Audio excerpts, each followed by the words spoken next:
В наше время хорошая механика на Cherry стоит довольно дорого. Можно, конечно, заказать из Китая, будет стоить от $70 и выше, но гарантии вам, понятное дело, не видать. А из того, что продается у нас в магазинах на Cherry, есть только один нормальный вариант, и это Corsair K63. Про эту клавиатуру я уже делал видео года 3 назад, но она до сих пор актуальна, к тому же Corsair обновили ее, перевыпустили и... Чё ждать? Жмите лайк, подписку и погнали смотреть. Внешний вид не изменился, чему я очень рад, потому что клавиатура симпатичная, в классическом и узнаваемом дизайне от Corsair. Меня даже не сильно бесит то, что сверху много места, а снизу мало. Это потому, что такая конструкция рассчитана еще и на подставку под кисти, которая есть в старшей версии модель Corsair K65. Там корпус точно такой же, только металлический. В этой клавиатуре подставки нет, но пазы для нее остались. Корпус из матового пластика тоже остался без изменений. Пластик не пачкается, довольно толстый, и даже через несколько лет с ним ничего не произойдет. Проверено на той клавиатуре, которая у меня была 3 года назад. Она у меня до сих пор есть, и с ней все хорошо. В целом, конструкция надежная, но из коробки клава была кривая и шаталась на столе.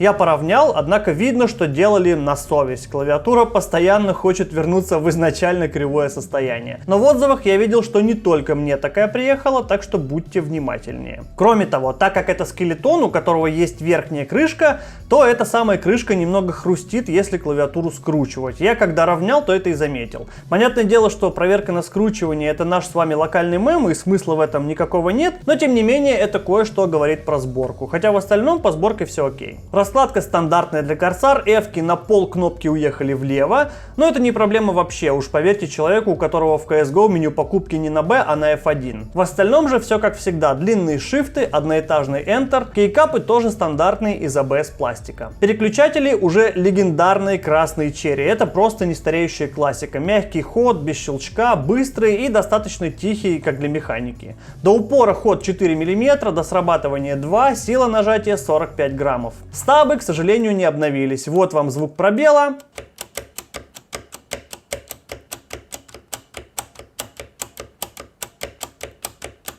А вот вам звук бэкспейса.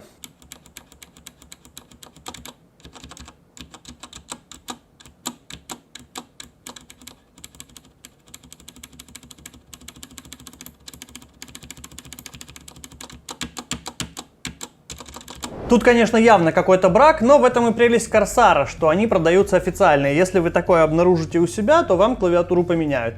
А если вы закажете клавиатуру из Китая, там окажется похожий косяк, то либо рефанд, либо отправляйте клавиатуру обратно в Китай за свой счет. На стабах явно есть следы какой-то смазки, но то ли ее мало, то ли она сама по себе не очень, так что это совсем не спасает. Тем не менее, в 100-й раз заявляю, что мне лично на стабы пофиг, хотя на бэкспейсе явно брак. Такое впечатление, что свитч там не красный, а синий, но он красный. И только если нажимать с правой стороны, тогда вот такой щелчок. Но если бы не эта фигня, то лично мне тайпинг нравится.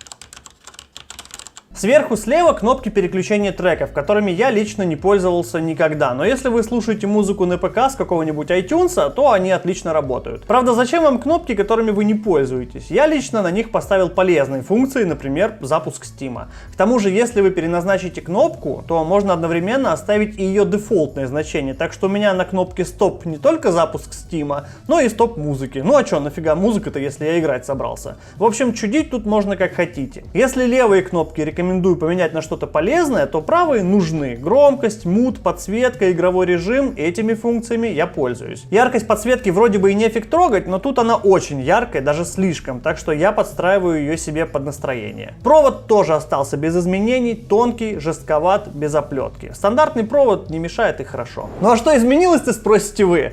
Да ничего особенного, говорят, что плату обновили, она стала лучше. Как ее обновили, что там с ней сделали, не сообщается. Стало лучше. Снизу тоже ничего не поменялось, неплохие резиночки по углам и на ножках, по сути, все. В заключение хочется сказать, что экземпляр мне попался явно неудачный, потому что если крышка хрустела и на старом экземпляре, то с бэкспейсом тут все в порядке. Однако, еще раз повторюсь, если вдруг в вашей клавиатуре будет какой-то косяк, то вам ее поменяют.